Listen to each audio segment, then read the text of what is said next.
Welcome, everyone. Thank you for being here. Good morning, good evening, depending on where you are. So, welcome to the 18th Conversation on Buddha Nature. I'm Marcus Perman, Executive Director of Tzadra Foundation.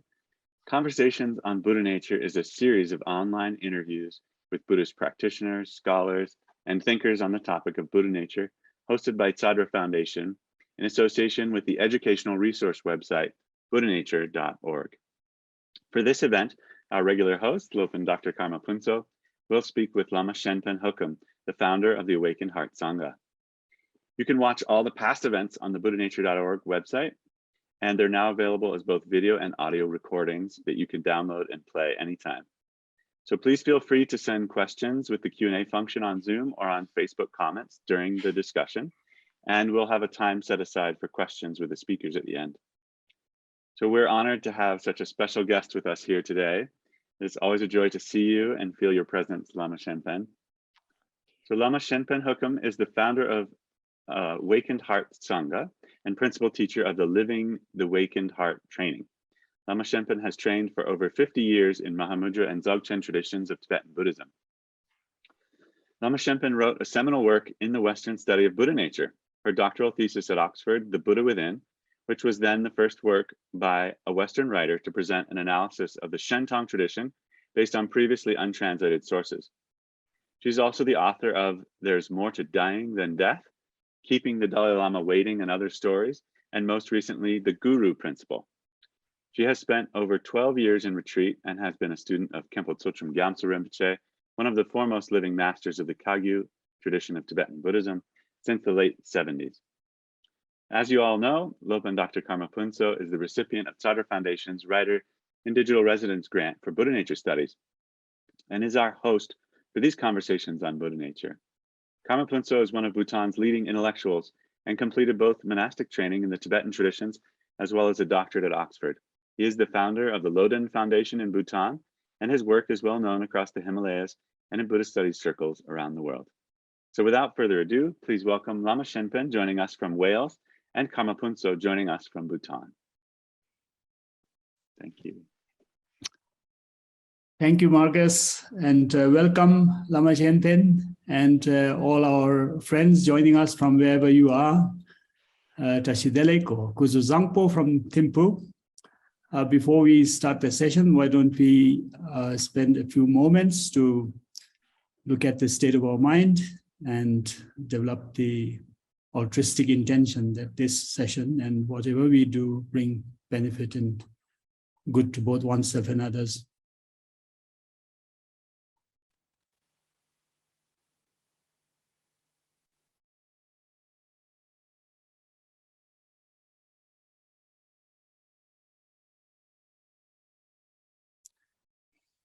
Thank you. So Lama, thank you very much for joining us. We haven't met in person yet, but I have now listened to you and spoken to you, seen you virtually several times. I already feel like I know you, and each time I get to talk to you or listen to you, one of the things that come across very strongly is your gentleness. You're very down to earth, simple, but at the same time, extremely composed nature. I actually was quite curious also with your name, Shenpen, which is such a valuable, such a significant name. And here in the Himalayan world, like my own name, they all carry very heavy, deep Buddhist significance.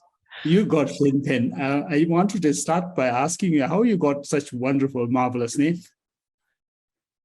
Well, that's a story in itself. It's one of the stories in Keeping the Dalai Lama Waking. It was like given to me spontaneously by Tuksay Rinpoche. He said, "What's your name?" And I said it was Son of Sachi, which Karl Rinpoche had given me as a refuge name. And he said, "No, it's not. It's Shenpen Zangmo." And he wrote it on a piece of headed paper. So there you are. That's how I got it, and that was just before I came back to the West, so it seemed very auspicious, really. So when I got back from India to the West, and then I used it from then on. So everybody from then on knew me as Shenpen. Oh, wonderful. Well, if there's anyone here who doesn't know the Tibetan term, name Shenpen, it means benefiting others, altruism. So wonderful. I want to actually ask you also how your spiritual journey started. I mean, as we talk about Buddha nature, I always ask my guests how they first encountered this topic of Buddha nature and if they remember anything special about it, the kind of impression you would have had when you first heard it. Yes, an interesting question. I think I first heard it from Kagyu Rinpoche. I don't know if he used that term. I suppose he did. But he was always using this example of something covered over, and he would always graphically have a piece of cloth or something over something else. And then he'd keep saying, you know, it gets revealed like that. And I, at the time, had become Buddhist because I believed that it was all impermanent and changing and not self. And I couldn't really work out why he kept saying that. So I just made a note of it in my book and drew a picture and hoped one day I would understand. And that went on. I received pointing out the instructions on Mahamudra from Khenpo Tsultrim Gyamtso and Bulka Rinpoche. And all the time I was looking at what was impermanent and letting go, which is, you know, a big job. You know, it took me sort of many years of practice to for something to start to come through. But it wasn't really till I met Khenpo Tsultrim Gyamtso Rinpoche in 78, was it? Anyway, and he started teaching the Tathāgatagarbha and talking about this element, and we were busily trying to translate this element. And again, I kept thinking, this doesn't sound like Buddhism, you know. So again, I was, but it did tie in with the problem I was having with, well, if everything's impermanent and changing, why do we pray to the Guru? Because, you know, it didn't seem to make any sense. And then it took me quite a long time, and Rinpoche sent me off to Oxford to write this doctoral thesis on Tathāgatagarbha. And gradually it dawned on me, oh, this is what's, there is a reality actually. We're not talking about it's just impermanent and changing and it's just empty. So it took a long time actually, even though I was doing practices which implied Buddha nature, I wasn't picking up on it, which I find really interesting. Yeah, so that's one question I wanted to ask you. That here in the Tibetan and Himalayan Buddhist tradition, you find, you could say, two different approaches to reality or understanding the ultimate nature. One that is highly rational and philosophical, approaching through reason, and the other that is more intuitive, approaching through faith. And you chose, it seems, the second one. And I wanted to ask you, how did you prefer the second approach of seeing reality as a sort of a real thing, an absolute nature, over the other one? Is it just because you happen to follow teachers who were emphasizing more on the second approach than the first one? I don't really see it that way at all. I don't see it as two. I mean, I know there are, you know, there's the tradition that rejects the let's call it Shentong position, but I think all the way through I had that sense that you had to see what is false is false. And I think that's why I could spend quite a long time without really thinking about Buddha nature, because I was looking at what was false is false. And you don't abandon that when you realize, oh, hang on, when you see what's false is false, then what is true emerges. And that's a different way of seeing and a different way of relating. So, and I still see it that way. I don't see I've chosen one or the other. But a lot of the Tibetan scholars and practitioners would argue that everything is false, right? That there's nothing that is truly there. Everything is like an illusion. So when we talk about Shentong, then there is something there. That's right. And actually, I think if anybody really believed there was nothing there, they'd be nuts. They'd be completely unable to relate to the world. So they cover that up by saying it's all relatively there. and carry on, and they relate to the world exactly the same way as we have to be sane human beings or any kind of being. So I think that's a little bit of a necessary cop-out. If you're going to say everything's like an illusion and empty, you have to say, well, the relative is still there, otherwise you haven't got anything. But I think it's a really difficult thing to realize what's the difference between the relative is really there and it's empty, and actually reality is as it is, and everything that you punch or you contrive or you create conceptually ultimately is false. So I think in terms of a practitioner, they probably end up practicing in more or less the same way. But if you take the second position, and I think this is what you were getting at, if you take the position that there's only emptiness and impermanence, then you've got to kind of shore that up with believing in relative truth in some way.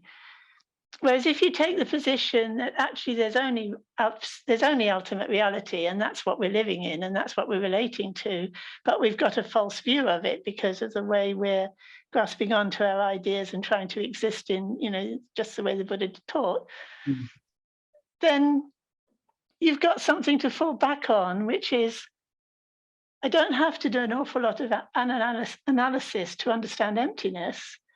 I can actually link into it experientially, which is what I think faith is.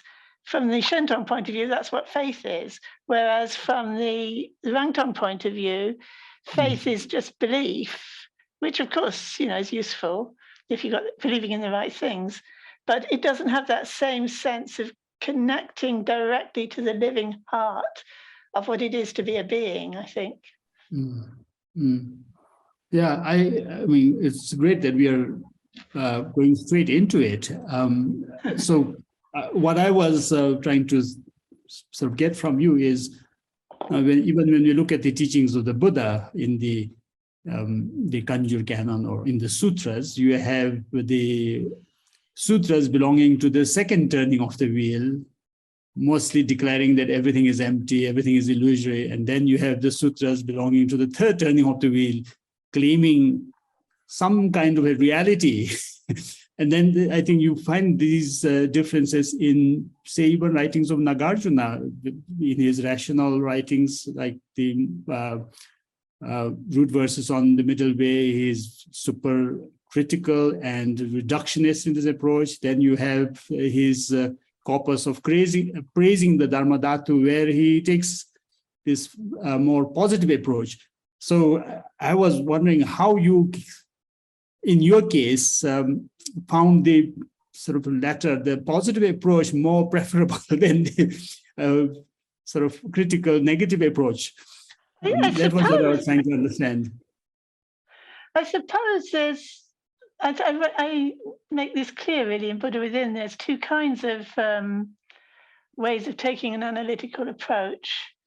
And the one is you exclude the possibility that there is actually anything ultimately that there to discover. It's just emptiness. And so all your argumentation is about showing that everything's empty and ultimately there's just emptiness, and that has to be the focus of your meditation. But there's another kind of way of interpreting that stage of the practice, or that side of the practice, which is what I call open-ended Rang-Tong. So rather than excluding the possibility that there is ultimately anything there, to put it, in ordinary language, you leave that question open and you just look at what you think is there. So when you're sitting in your meditation, you think these things arise and they stay and they go. And then you sit there and you meditate and try to watch them arise and stay and go. And then you get more and more puzzled and more puzzled.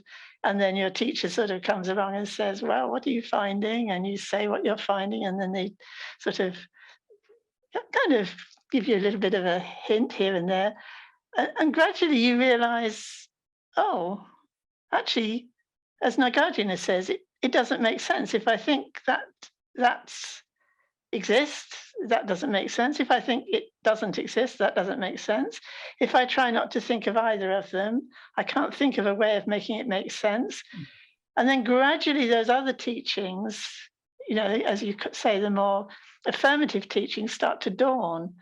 You start to realize, oh, hang on, this is why they teach love and compassion. This is why they teach that sentient beings are important, because there is something that is empty of my constructed ideas about it.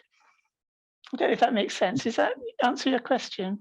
Yeah, well, it makes very clear sense to me. So it is a very experiential discovery of something truly there, which is not empty of its own. Sorry, both are experiential. Both the discovering that what I thought was real was not real, and the discovery that actually something else is emerging out of that. But talking about implications, practical implications of such an understanding of seeing something as not being empty of itself, but only of other constructed, adventitious elements, as is often put in the classical literature. When you have a sort of belief, or you have this understanding that there is something, then the criticism has been often, the classical criticism has been, you are verging towards something like a philosophical eternalism, taking something like the Brahmanical Atma or a theistic God or some sort of inconceivable thing out there which is truly real.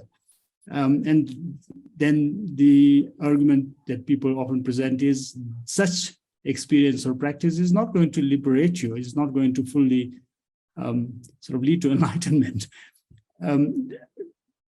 I don't know how, for instance, in your own personal practice, you would be dealing with such issues.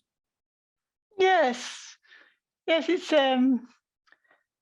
the same whether you take a Rang-Tong position or a Shentong position. If you take it as a position and you sort of hold on to it, this is my view, this is my philosophical theory or view, this is what I believe in. Well, I think probably it's better to believe in that there is really some, that you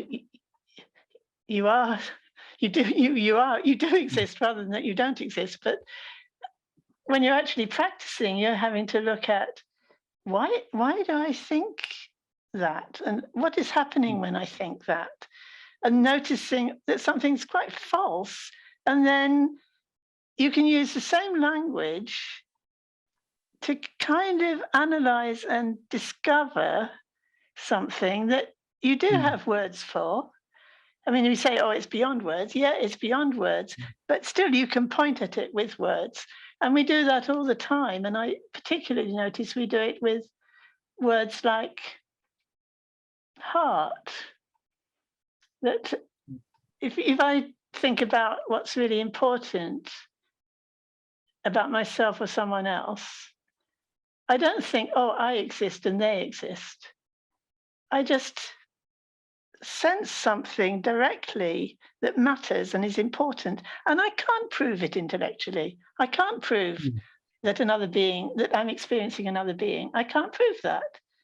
But actually, and that's the same whether you've got whether you take an analytical view and you're excluding a Shentong view, nonetheless, you're still operating from that point of view. And all the Buddhists I know, whatever view they hold about emptiness, they still have that same heart and that same way of relating as if it were real. And I'm glad they do. I'm glad they're not consistent.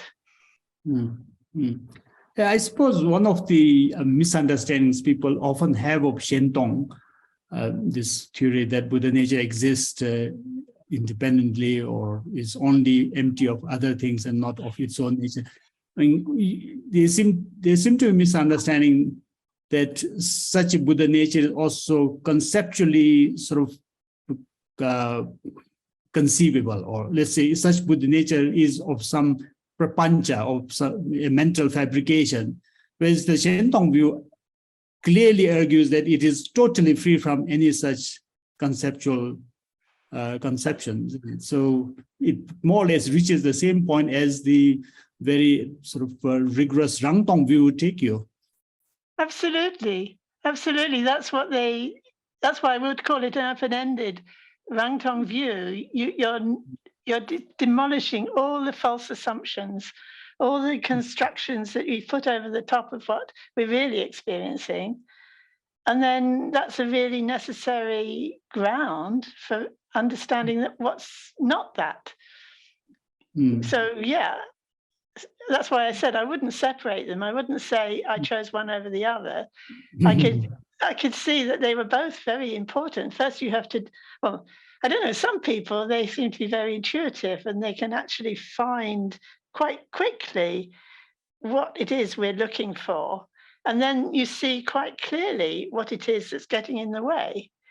So you could call that a faith approach, but it's as rigorous as what you might call an analytical approach. And an analytical approach can end up with just a prapancha, just an idea of emptiness. So I don't think you can avoid the mistake of not recognizing nishprapancha for what it is. I hope people understand nishprapancha. I mean, it's usually translated as, what would you say? How would you translate nishprapancha? I never know. Freedom from elaborations or fabrications. Yeah, I mean, absence like that, of mental fabrications. Yeah. But I wanted to share this. I mean, I personally think that the first approach, the more rational, gradual, sort of analytical approach, is quite well structured, and it sort of takes you step by step. First, getting over the attachment to existence, then getting over the attachment to non-existence, and so forth, using so many different kinds of arguments. Whereas the sort of Shentong approach, or the approach that adopts a more positive sort of faith-based, or even when you use, say, mind-pointing instructions or whatever, it's less gradual, it's less structured in a way. So maybe it's more reliable for beginners to go through the first approach because it's well structured and systematic. And then for more sharp individuals and those who are capable of it, they can sort of approach it positively. I don't want to use this word. Cataphatic is the word that academics often use. A very direct, positive approach to Buddha nature. So would you say that? Because I personally think the second option risk leaving a lot of people in some kind of a mistaken form of meditation. And a lot of Tibetan masters have actually raised this concern that you may just end up meditating on nothing, thinking that you are meditating on the freedom from elaborations. Yes, there's always a danger, but I don't think you need to kind of approach it in a linear fashion. I think you can approach two ways at once. That's what I've discovered, especially with when I'm teaching my students. The first problem they have is they don't have any faith in anything. Life seems pretty meaningless. So the first thing, I don't think there's an awful lot of value in telling them that they'd, trying to demolish further. I think what they need is something that they can really relate to as, yes, I want to engage in this. I want to follow this. This is helping me to relate to my experience. And so I would start with something, and I use this word heart very carefully, really. Get them to look at, well, what is it that you intuit in your heart that is making you feel that there's a path to awakening, and I want to follow this path, and there is a Buddha, and there is actually a refuge, there is actually love and compassion, and these are all real things. So I think, well, if I leave them there, that's not a bad place to leave them, because that will make sure that they practice, the 10 good actions and avoid the negative actions because of the love and compassion that's there, and it's already in our culture. Our culture is very much values that love and compassion and heart and so on. So once they've got some confidence in themselves, and I find a lot of people in the West, they really are very hard on themselves. They're just trying to find some way to, in a way, they want to hear they don't exist because they really feel that they're a terrible blot on the landscape. So I feel that's more important to correct that. And then once they've got going and they start to say, well, I want to follow this path, and what is this emptiness and so on. And then I can take them through the progressive stages of meditation on emptiness. And it's not contradictory. It's really not contradictory. But yes, you do have to have a teacher there who's leading you through, or a mentor, somebody who's got a whole program in mind. If you only get half any of these programs, you end up with a wrong view. You have to follow a particular program of training through, and then it can be balanced as you go along. And the other thing I find is it's not linear. You don't understand the view and then you come to the Shentong understanding. You get a bit of the understanding of the view, and you might get stages of the view. You get a bit of an understanding of several stages of the view, but you still have to come around again. It's not like, done that, now next stage. It's usually, oh, I've got a glimpse of that. That makes sense. And now I've got a question. Oh, question is in the next stage. Oh, then I've got an understanding of that. But I haven't really understood the first stage. So you spiral around and you come around again and again to the same points. So I present that in our Sangha. That's a key thing in the way we present our curriculum, that it's spiral, not linear. Well, that's fascinating, and it's so interesting to know, because I think in the Tibetan traditions here, sometimes you find too much of that linearity. No, you have some schools that will only go with the analytical, apophatic approach. The others who will probably use the practice of mind pointing instructions and then try to only use the more intuitive approach. I actually like your mention of heart many times. I think these two approaches I often put as the rational approach and the romantic approach. Here you're sort of going around taking up both the rational and the romantic. And in some cases, I think that is probably the most effective. It would be sorry. Yeah, please. It would be very sad if somebody went away just thinking everything was impermanent and changing and suffering, and that was Buddhism. That would be very sad. But if they went away thinking it's all about love and compassion, well, it wouldn't be too bad. There's lots of good people in the world who get that far, and if I can help them, I think that's good for everybody. No, I think that element wouldn't go away as much, even if there is no, say, the Shentong romantic intuitive approach. I think even with the Rang-Tong, or even if you're not a Rang-Tong, or even being a basic Mahayana or Buddhist alone, you get a lot of love and compassion, like the four immeasurables in the teachings. But what I like really is your approach of moving from one approach to the other, or using different ways, sort of coming back again, as you said, in a kind of a swirling way. So I want to ask you what the programs are like in the Awakened Heart Sangha. What do you do to put the nature into practice as a program? I mean, just a rough idea. I know we can't cover. We have a basic course which is called Discovering the Heart of Buddhism, which actually just circles around what we call the indestructible heart essence. But not everybody likes that turn of phrase. So, we explore that, like what do we want to call that?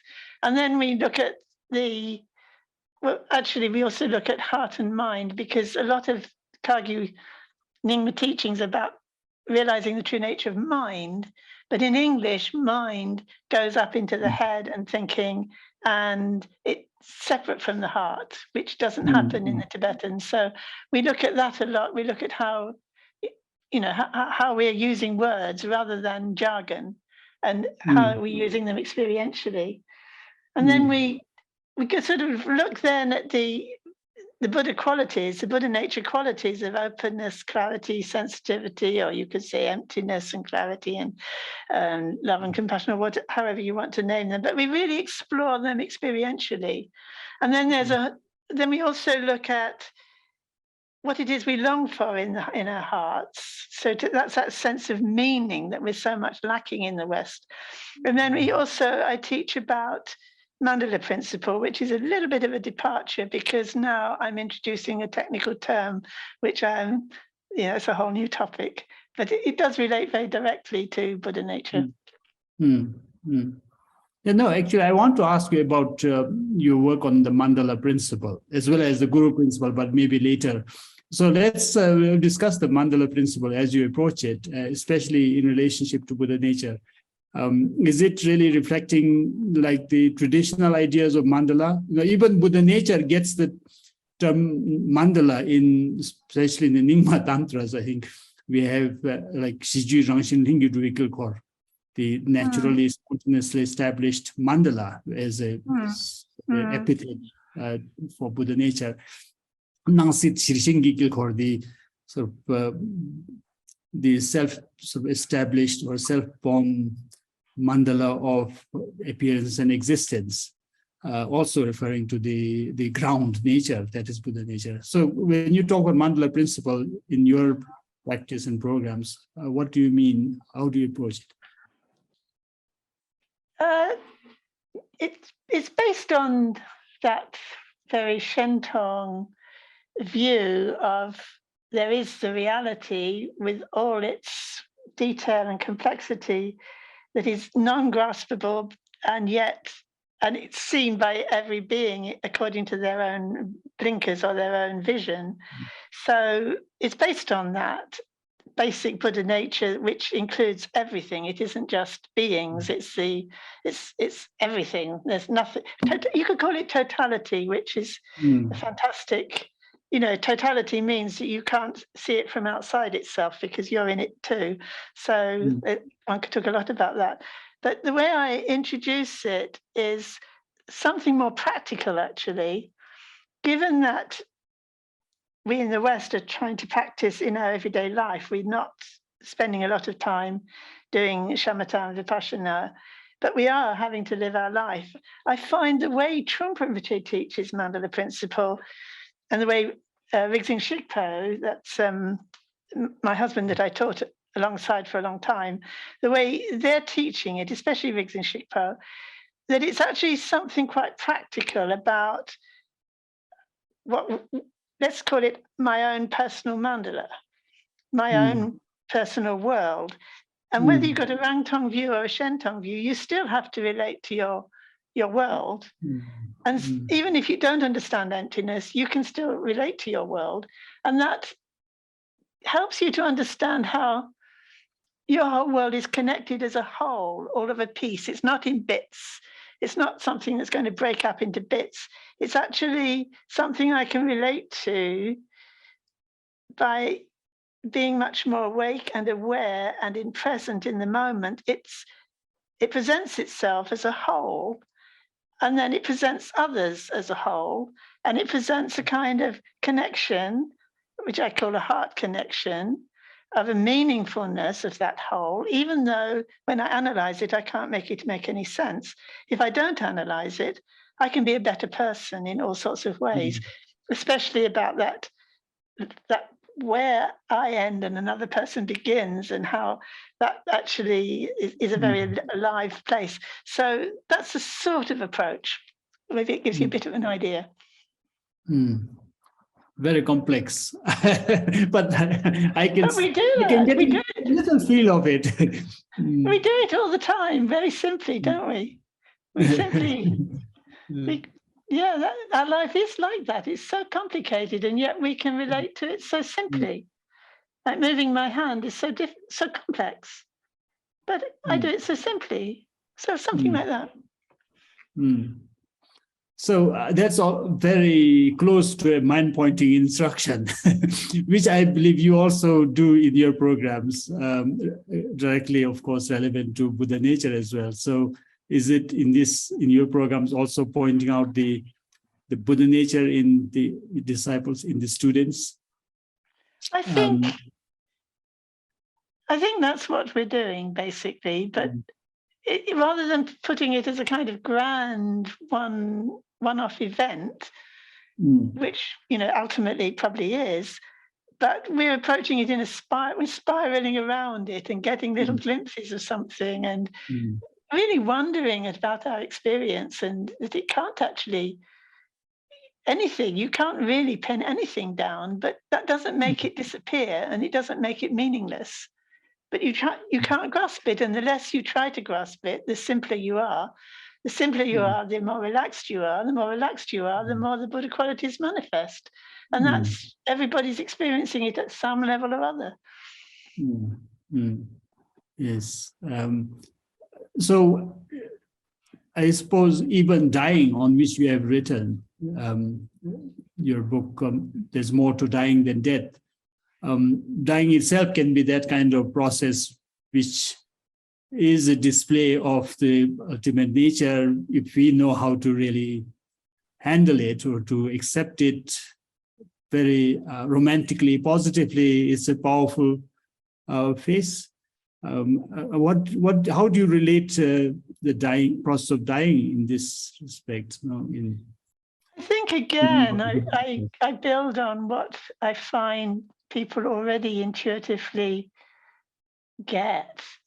And even materialists who don't believe in past and future lives, they do believe in heart connections. They go against everything that they ever believed in as a scientist. They will talk about their feeling of connection and love for their dear ones through this life, and that it doesn't end at death.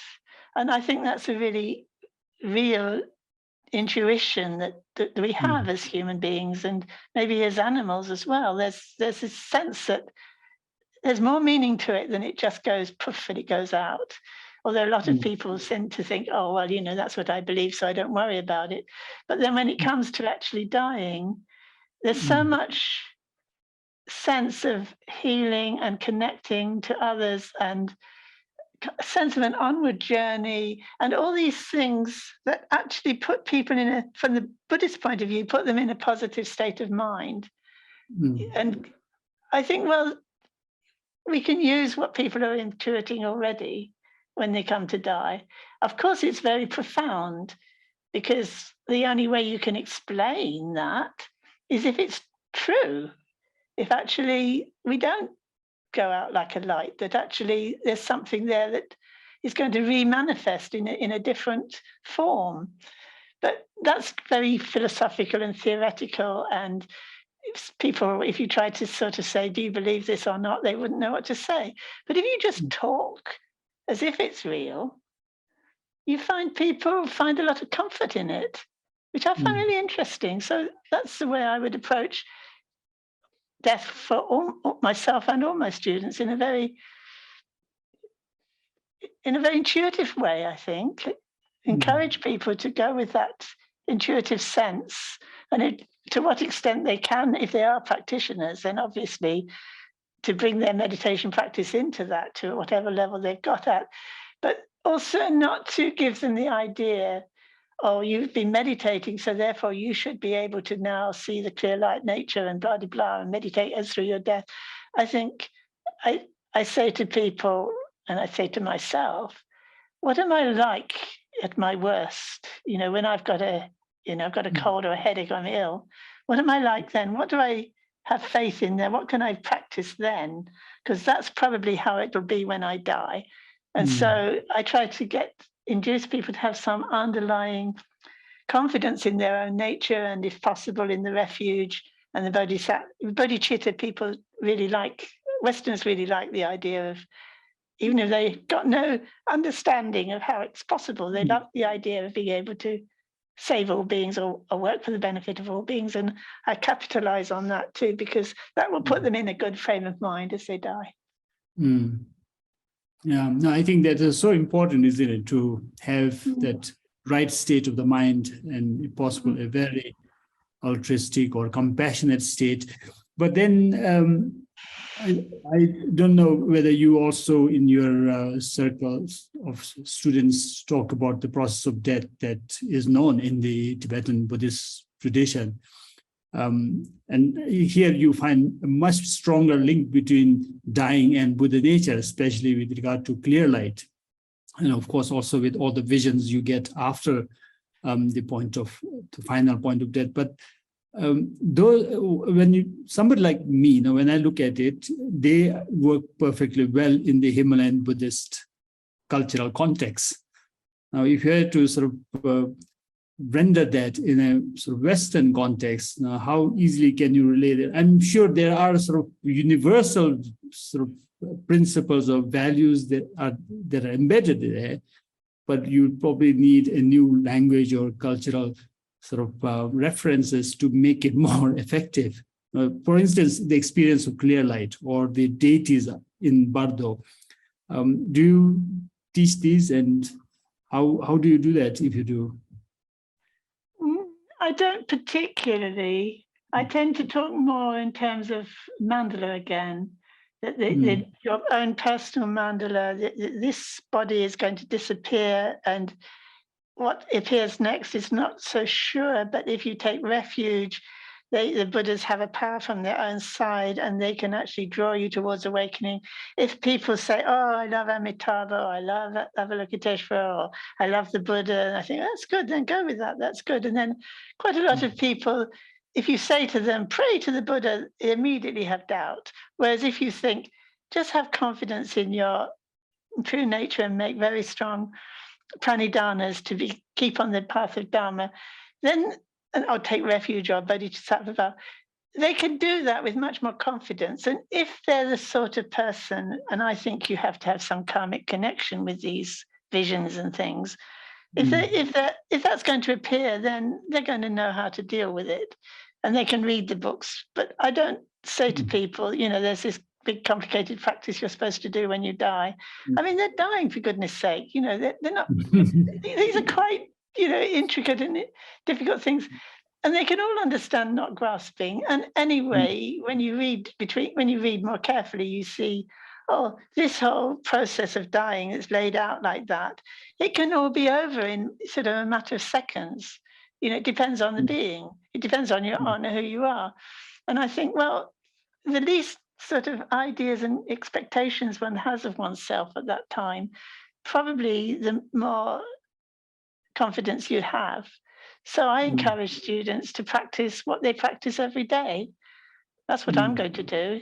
Because that's what it's where my mind goes most easily, is what I'm doing every day. And I do it every day as if I will die today. So that when I die, I'm all, what's the word for it? I'm all set up to go. No, that's beautiful. Actually, it's very simple, easily approachable. I suppose this is also more or less the kind of approach you have when you talk about a guru.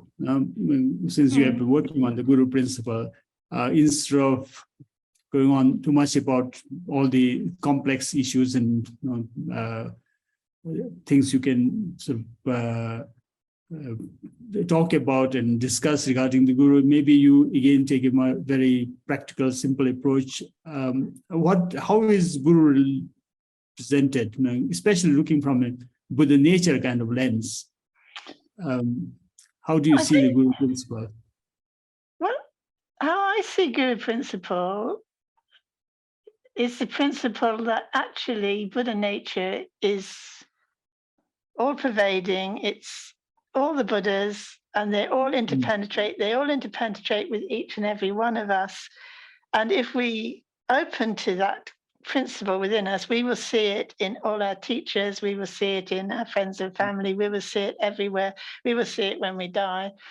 And that's a kind of the way I sense it's used among my Tibetan-speaking friends.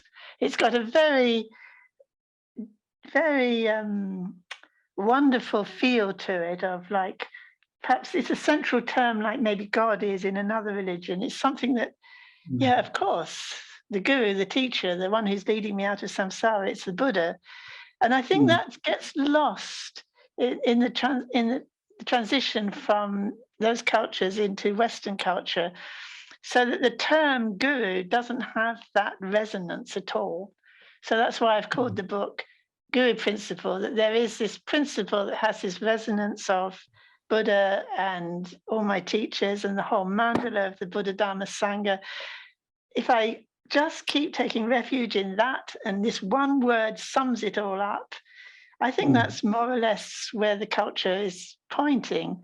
And then you've got, like how does that play out in practice? And different teachers in our lives play that role for us in different ways. And I know in Guru Principle book, I lay out the different roles a teacher might play, and that's more true to people's experience of how they get into Buddhism, and how they meet a great teacher and they fall in love with them, or they find a very rational teacher who really persuades them, or they find something about the way somebody is that attracts them, and the Sangha is that attracts them. So people are attracted in different ways, and they have different teachers at different stages of the path, especially if you join a particular Sangha, you've got different mentors and teachers helping you in different ways. And to be able to see all of that as the Guru is very unifying and affirming of people's experience, and helps to prevent this projection onto one person that they are my one and only love of my life, perfect Guru who's going to take care of me in such a way that actually is totally unrealistic. Yeah, that's so reassuring, and it's such a wonderful approach. In Tibetan, you have this term "nang sit lamar sharwa," to take the entire existence and appearance as gurus. And one hears about how even as Buddhism reaches a very open, liberal Western society, you somehow end up with this very narrow, restricted view of the Guru, and this sort of almost cultish approach, which has led to also other consequences. So I think such a broad, wide approach is so positive and useful. I think we'll stop our conversation here for a while and see if the audience has any question. I'm sure they have many questions, so Marcus will help us with questions. Yes, please answer or ask your questions in the Q&A function below or the chat. Looks like there are a lot of people, but I don't see any questions appearing yet. Okay. Well, while we wait for the questions, then maybe I'll continue with another question. So my question here is, actually, I have a few questions. Let me ask one that is more related to your role as a teacher or a guru for your students. I think unlike here in the sort of Himalayan Buddhist societies, where even the guru thing is not taken too seriously, or especially in terms of personal adoration and sticking to that person and not going to other teachers, that kind of very restrictive approach. And also the same with practices. Now you get these meditation manuals or descriptions of mantras with wonderful sort of promises of the results you will yield even in a short period. Especially, I think the more recent the teachings are, the more sort of promises they give you. But then a lot of people here don't take it as seriously as Western students, perhaps, because I hear quite a lot of stories about how Western students expect results to come very quickly and then get so disappointed if they don't get the results. Do you find that problem in your Sangha, or do you see that in the wider Western Buddhist world? Yeah, I saw it in my own life, and as the role of teacher sort of fell upon me, as it were, that there was this problem in the way Westerners, especially if they're not surrounded by Tibetans, they have no reference point for knowing how to take these statements. Whereas in a culture where your family and everybody you know is having the same teaching and they're all reacting in different ways, you kind of get the sense, oh, I'm free to respond as I like. Whereas in the West, I think we're very susceptible to thinking, oh, this is something totally amazing. The reason why I'm moving into this, this mandala, this Sangha situation or this Buddhist situation, because it's so amazing, it's so different from what we have in the West. Of course. And then the teaching says, yeah, it's so amazing. Look, you only have to do this and and you get these results. So why wouldn't people think that was true? And I think it's really interesting how Trungpa Rinpoche was really attacking this. Really, this is materialism. This is spiritual materialism. Don't do it. Don't go there. But other teachers, I think, have either completely misunderstood or they actually have spotted a chance to exploit the situation, and they just keep feeding the same story, and they see this dynamic building up, and either they don't know Westerners well enough to know what's going on, and then they get very surprised later on when they find these students who seem to have all this faith and devotion don't have any faith at all. They don't even believe in past and future lives. So I think there's a lot of misunderstanding goes on, and I think it's also exploited by a lot of people have been sent to the West as lamas to teach Westerners who really, I don't think they're mature enough. And it's a very tricky situation to try and teach Westerners if you're just an ordinary monk. And it seems also, even if you're quite a well-trained teacher, that it's quite difficult to read what's going on among Westerners. So it's up to people like myself who's bridging two cultures to kind of get the message out there. And I hope Guru Principle will have that effect, that people will get a better understanding of the tradition as a whole, the kind of things that among Tibetans or in the East generally, you'd learn from your culture that Westerners haven't got any chance of learning other than if it's made explicit. Does that answer what you were asking? Yeah, well, yes, quite well. I think we have a few questions, so let me stop asking and take the questions from the audience.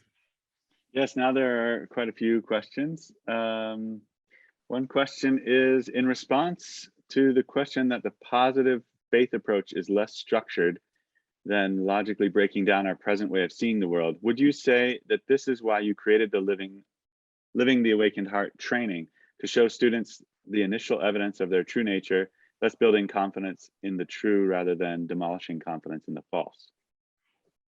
Yeah, I feel I do both all the time, because I mean, I try to do it all simultaneously, that as you're getting people to connect to what's true in themselves and building their confidence and getting them to really look at suffering from that place, not looking at suffering from a place where you don't believe in anything, but looking at suffering from a place where at least you're starting to have some confidence in something. Whereas I think, and you can structure it. It's not as if you can't structure that training, and I have structured it, but it is spiral. You just come back to the same points all the time. Have I lost the question? I'm not sure I'm answering it. No, I think that's good. Yeah. Another question here, maybe to bring it back for beginners. Can you briefly encapsulate your understanding of the Shentong view for a relative newcomer to Buddhist philosophy? I don't think you need to be explicit about it. And I don't think you even need to call it Buddha nature, because it's a bit early. People have no idea what a Buddha is. And I had that difficulty when I was out in India, that I didn't know what a Buddha was. And yet I was talking about Buddhas all the time and being told to pray to Buddhas. I didn't know what they were. So I don't think that's a very sensible approach. So in a way, I am teaching Buddha nature. I'm that's the only thing I'm teaching, really. But I don't need to call it that. Because the goodness you feel in your heart, and the strength and the power and the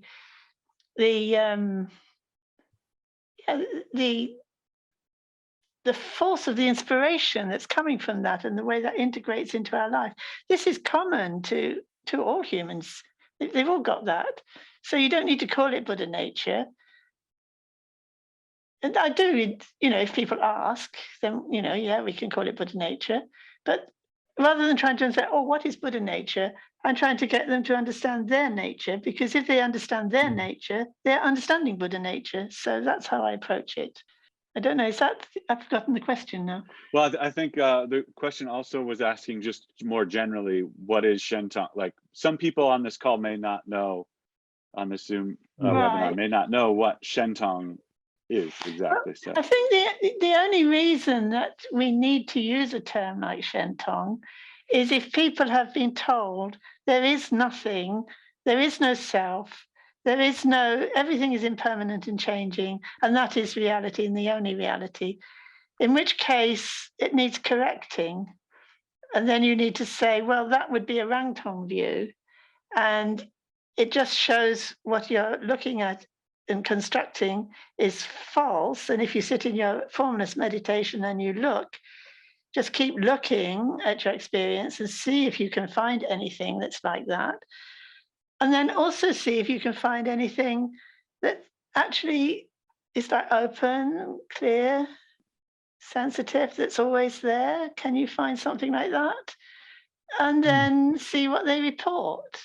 And in that sense, they're making the distinction themselves from their own experience. And at some point, if they say, well, what's Shentong? You say, well, that true nature of your own being is empty of anything that, you know, everything you think is blocking it. When you look at it carefully, it's not really there. So it's empty of those things that you thought were there and weren't. Something like that. Okay. But I must say, it's not easy. It's not easy to talk about Shentong, to be honest. People want to kind of make it into an idea. They want to make it into something. They want to feel, oh, I understand Shentong. It's like this. And when I hear them say that, I think, oh no, that's just you're not going to understand anything if you hold on to that view like that. So I tend to not use it very much, do I? I tend to not use it very much. But if I'm having to teach something more textual or doctrinal, I have to use it. And then I notice just how difficult it is to get people to make that, because people don't understand Nishpapancha. They don't understand, unless they're practicing, and they've practiced a lot and they've practiced a long time, unless they've got the right kind of faith and the right kind of conditions, then they're always going to grasp at an idea. They're always going to call it a theory or an idea, and they're always going to try to grasp it. And so my job is mainly giving people confidence in their own experience, and at the same time, undercutting every assumption they might possibly make. Okay. Let's see. There are many other questions coming through now. Someone is referring to your book and says, can you please say something about how Prajnaparamita tradition promotes an essentially Shentong view? You say something about this in your book and also in your discussion today. Can you please say more about it? Thanks. Yes. Very interesting. Like Taranata's commentary, I think Tomlin has translated it, Taranata's commentaries. It's always very difficult to get the meaning from a translated text, I find. But I think essentially what Taranata is saying is that actually, and also the Ratnagotra Vibhaga, it says that actually the Dhatu and the Buddha nature and Prajnaparamita are not different. If you think they're different, you're already making a mistake. So if you look at the Heart Sutra in that light, you can see it begins with form is emptiness, emptiness form, feeling is emptiness, emptiness is feeling, and so on, all the way through the elements of our experience. And it's almost like I feel that is Buddha nature, actually. And that from the Shentong point of view, that is the reality. Everything we're experiencing is reality, and it's ungraspable, and it is what it is. It is the thatness of every experience. And in a way, that is the Tathāgatagarbha. And then it goes through, there's no this, no this, no this, that, through all the lists. And you get the feeling of, oh, I thought we just said that they were inseparable in a way, but now you're saying, and I always think this when we recite it, that I found it really helpful, Taranata's comment where he said, well, that first part, form is emptiness, emptiness form, and so on, one is not other than the other, that's the final realization. But to get there, you have to recognize that all those categories that we grasp at as being something, actually you have to go through the stage of the shock of realizing they're not. And then you come out, but there is the prajnaparamita. That's what you rely on in the end, which again goes back to you're relying on Buddha nature. So I think it's very easy. I mean, I really like that Taranata's approach. That I found that helpful. And it's very easy then to, like prajnaparamita, Tathāgatagarbha, they're both about nishprapancha, and they're both about what's ultimately real. And you abide in the ultimately real. I mean, the Bodhisattva abides in prajnaparamita. That's all you do, just very simply. So I don't know if that answers the question. Can I add something to this? So I think when we talk about the experience of prajnaparamita or Buddha nature, while they may point to the same nature of things, in terms of philosophical discussions, of course, then you find some problems, isn't it? That the Prajnaparamita Sutras normally talk about how everything beginning with form all the way to the omniscience of the Buddha is empty of their own nature. But then in the Shentong view, Shentong literally being the emptiness of the other emptiness, that Buddha nature is not empty of itself, but only of other adventitious, impure things.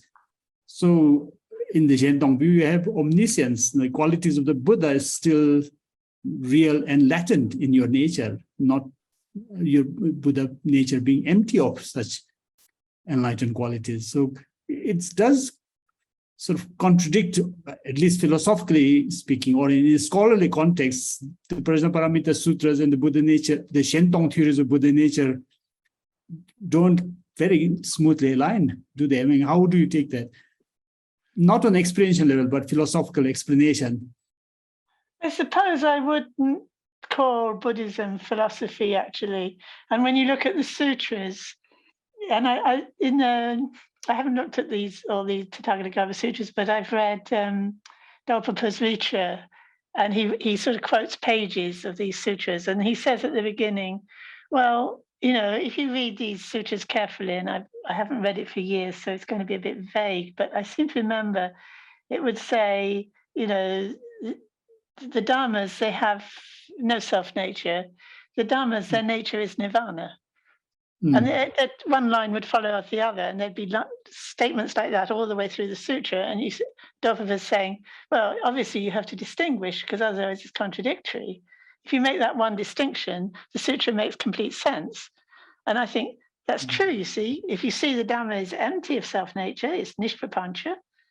And actually that self-nature is itself cessation of suffering. It's not different. And so precise. But I think in Tibetan Buddhism, there's a tendency to refer to Mahayana, if you like, sutra tradition, in terms of the commentaries on the sutras, not the sutras themselves. And I think this is a tremendous weakness, really. And I wonder if the reason why the Tibetan tradition doesn't look at the Mahayana sutras, but looks only at the commentaries, is because there was a tendency to this Rang-Tong view, and it was difficult to interpret the sutras from a Rang-Tong point of view. So they explained them in the Rang-Tong way, and they said this is Mahayana. But when you look at the sutras, they read very nicely in the Shentong way. But with few exceptions, like I think some Prajnaparamita sutras are explicit in saying even omniscience and even something higher than omniscience, if there were such a thing, are going to be illusory.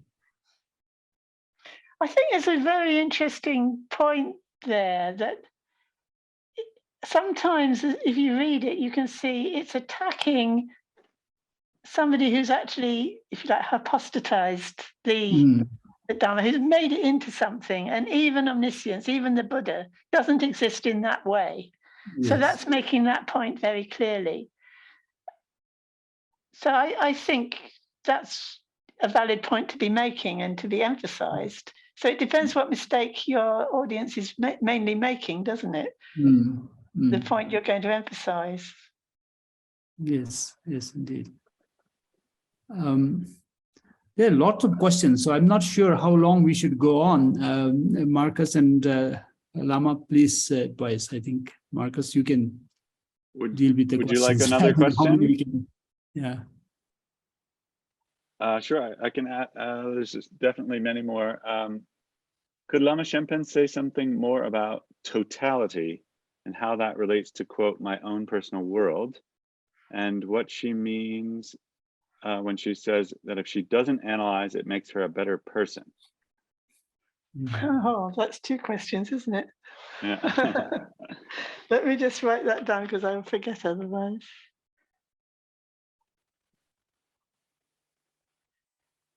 What was the first question? Totality.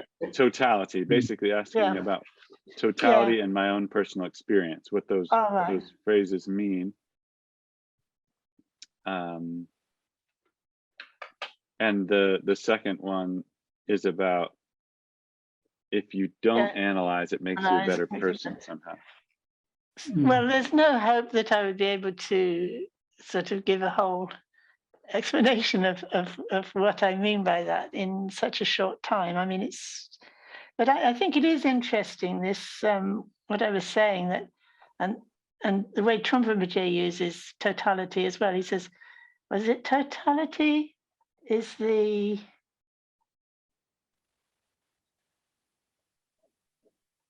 basic mandala of pure being. I don't know, that's a very interesting phrase, isn't it?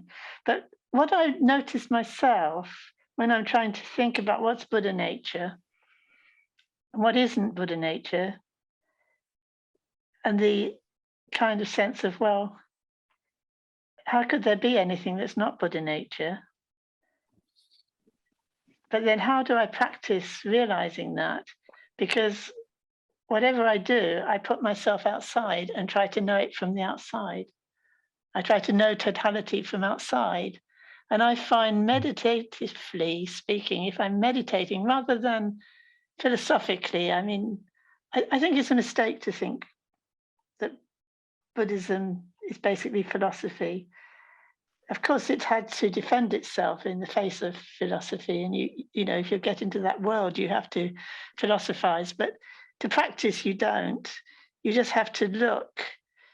And that when you look for totality, it has to take you to nishprapancha. It's one way of like, you could go to look for the tiniest, you know, like see, do I ever see anything arise? Do I ever see a thought? Do I ever see myself even, or do I see anything? And it always takes you to experientially to a place of where your thought just has to stop, because you have to do it enough. And then you have to recognize enough that actually this is taking me to reality. It's not taking me to a place where you just say, oh, I don't know, which is, oh, I don't know, it's too difficult. But instead it takes you to just looking. So I think totality is very useful from that point of view. And that it is very personal, because we believe in totality, don't we? We believe in everything. There is everything. How can there not be everything? There's everything. So how do I know everything? And I keep finding I'm trying to get outside it to see it. And actually that can take you directly to this nishprapancha, non-grasping. But you have to keep you have to keep at it, and you have to keep looking in this very honest way, which is not easy. You know, it's very subtle. And then the other question is, when we're talking about an analytical approach in Buddhism, the way Khenpo Tsultrim was talking about, well, there's the analytical approach and then there's romantic approach, but I would say intuitive approach, perhaps, that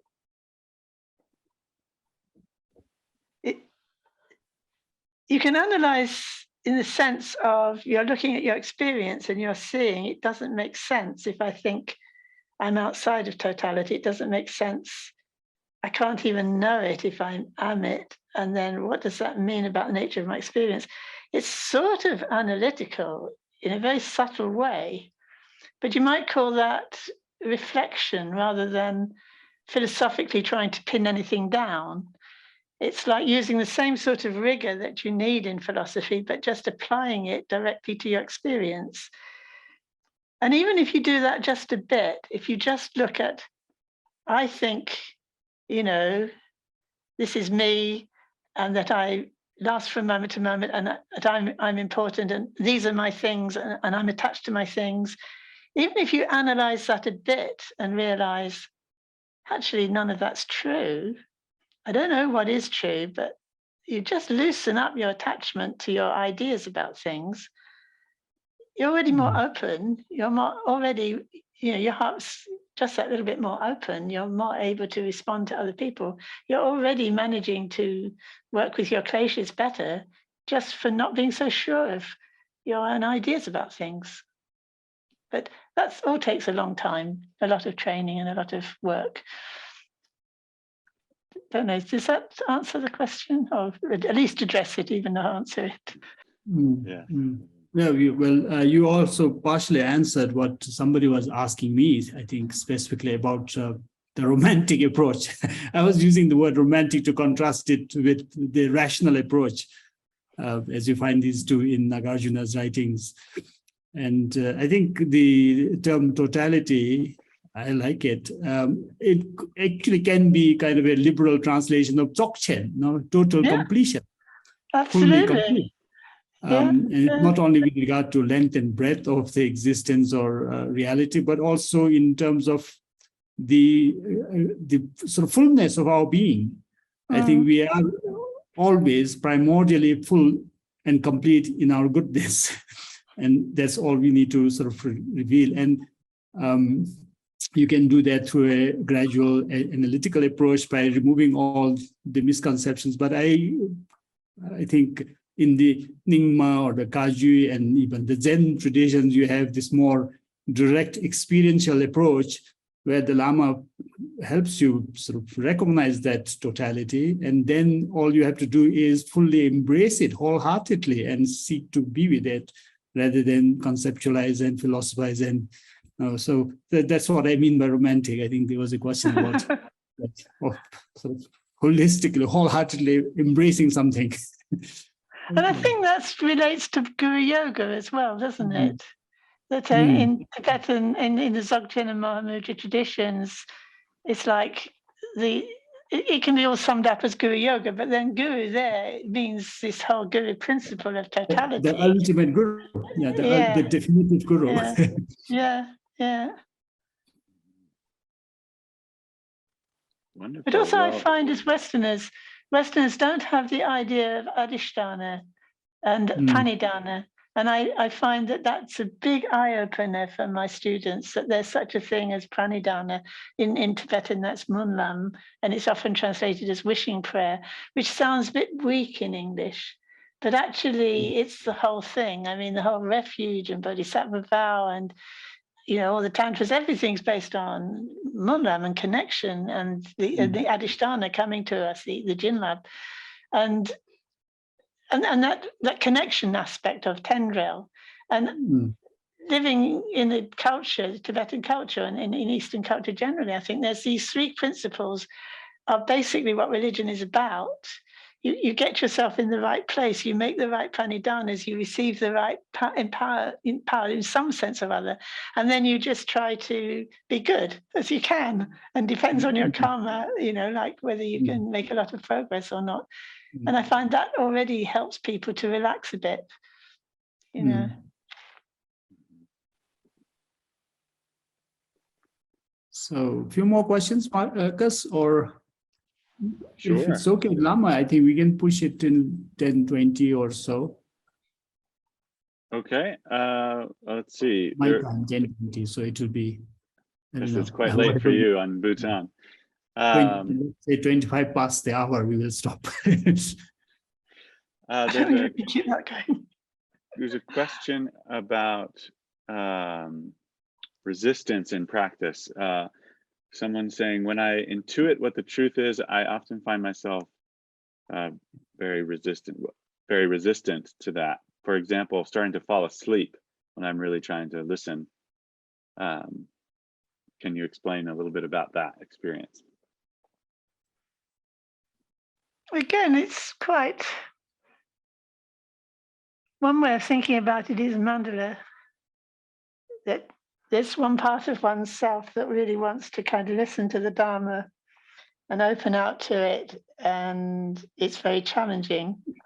And there's another part that is actually, oh, that's going to destroy me somehow, because if I awaken, that's going to destroy everything that I am, that I'm clinging on to.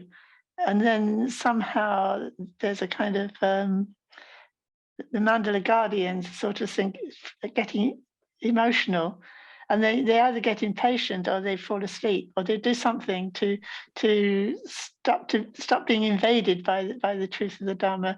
And that's what we're working with as practitioners. There is this very strong resistance. We've created this mandala, if you like, based on avidya and not knowing. And now we're challenging it with knowing, which will mean it collapses. It will pop. It will. So that part of us kind of knows this is, I've got to quickly do something to distract myself. And it does. That's what we're dealing with. And I find that a nice way of explaining it to myself. Yeah. Another question here, coming back, I guess, there are a lot of questions that are similar, coming back to Buddha nature qualities, attributes, related questions, again, coming back to kind of the differences in interpretation of what is Buddha nature and Shentong.